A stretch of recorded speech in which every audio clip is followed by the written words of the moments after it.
1,06,464 जो पहले से कॉन्ट्रेक्चुअल एम्प्लॉई हैं उनको उसमें पोर्ट किया गया है और वो भी डिपार्टमेंट की सहमति से किया गया है। उसमें से पोर्ट करने के लिए जो प्रपोजल था वो 1,06,000 का था, लेकिन 95,424 लोगों ने सहमति दी, वो उसके अंदर पोर्ट हुए हैं। इसी प्रकार जो नए लोग जिनकी डिमांड डिपार्टमेंट से आती है और जो अनुभवी लोग हैं पहले से, जो हमारे पास जिसका डाटा है कि अनुभवी लोग हैं, किसी कारण से पहले कॉन्ट्रेक्चुअल थे, वो छूट गई, बाद में फिर उन्होंने उसको अप्लाई किया, तो उनमें 6,736 लोगों की जो दोबारा से डिमांड आई है, जिसमें से 4,380 बल्कि जो डिमांड आई है वो सिलेक्ट करके उनको हमने ऑफर लेटर दिए हैं। 4,380 लोगों ने उसमें से ज्वाइन कर लिया है।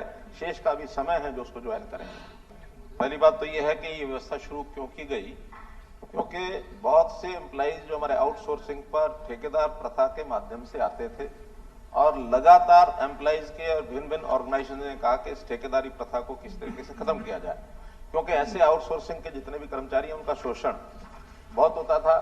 न उनको ईपीएफ का लाभ मिलता था, न उनको ईएसआई का लाभ मिलता था।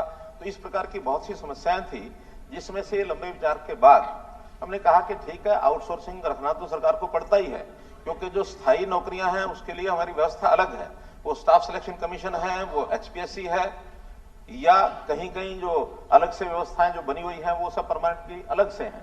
लेकिन जहां आउटसोर्सिंग किसी डिपार्टमेंट की इमीडिएट डिपार्टमेंट की डिमांड है, उसको ठेकेदारों के माध्यम से लिया जाता था, उसके लिए ये बनाया गया है एचकेआरएन। और इसमें भी ये ठीक है कि ये बिल्कुल अस्थायी नौकरी है, 1 साल के लिए होती है। 1 साल के बाद उसको जैसे बाकी भी पहले भी उसकी एक्सटेंशन मिलती है तो उसी हिसाब से ही होगा। ये कोई परमानेंट नौकरी नहीं है।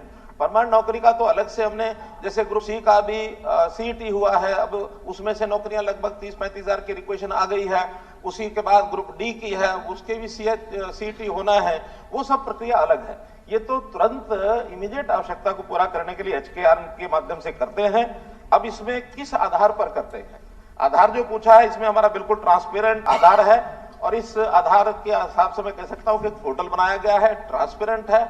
उसमें पहली प्राथमिकता जो पहले से एक्सपीरियंस लोग हैं उनको लिया जाता है। अगर एक्सपीरियंस लोग उपलब्ध ना हो तो फिर उस पोस्ट के लिए उसी पोर्टल में एक एडवर्टाइजमेंट दे करके कि ये हमारे पास इतनी सीटें हैं, अगर कोई और अप्लाई करना चाहता है अप्लाई करे। उसकी सैलरी भी निश्चित है, लेवल 1, लेवल 2, लेवल 3, लेवल 4 जो एक आउटसोर्सिंग की होती है वो की गई है। और इसमें भी बिल्कुल एक रैंकिंग के हिसाब से जो मेरिट लिस्ट उसकी बनी हुई है, उसमें सबको पता होता है मेरिट लिस्ट क्या है। इसके अंदर बिल्कुल मार्क्स दिए जाते हैं कि उस परिवार की वार्षिक आय ये कितनी है। कम आय है उसको प्राथमिकता दी जाती है, क्योंकि ये वेलफेयर स्कीम के माध्यम से हम चाहते हैं जिसके घर में मानो नौकरी नहीं है, गरीब है, उसको कम से कम आउटसोर्सिंग का अवसर मिल जाए।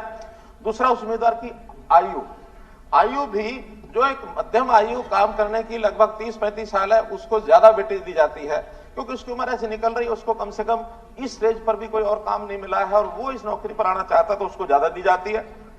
कौशल योग्यता उसकी कितनी है, यानी उसकी क्वालिफिकेशन क्या है। फिर उसने सीईटी का एग्जाम पास किया है, उसके अलग से 10 मार्क्स है। फिर उसकी सामाजिक आर्थिक मापदंड, जैसे 5 नंबर देते हैं कि जिसके घर में एक भी नौकरी नहीं है, या और जो हमने 5 नंबर अलग से रखे वो उसको देते हैं। ईज ऑफ डिप्लॉयमेंट, यानी जो लोकलाइज्ड व्यक्ति होगा उसको मार्क्स अलग दिए जाएंगे। अभी तो जिले में हम सेम जिले में नौकरी मिलेगी, उसको 10 नंबर अलग मिलेंगे। अगर वो जिले से बाहर नौकरी लेना चाहता तो उसको 10 नंबर नहीं मिलेंगे।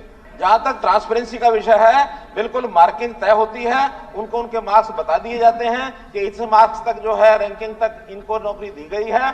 इनमें से कोई ज्वाइन नहीं करने आएगा तो दोबारा से जो उसके नीचे वाले लोग होते हैं उनको उनकी ऑफर ली जाती है। जो ऑफर एक्सेप्ट करता है वो उसमें आता है, जो एक्सेप्ट नहीं करता तो 15 दिन में उसका नाम, उसकी ऑफर भी समाप्त कर दी जाती है, नए व्यक्ति को भेजा जाता है।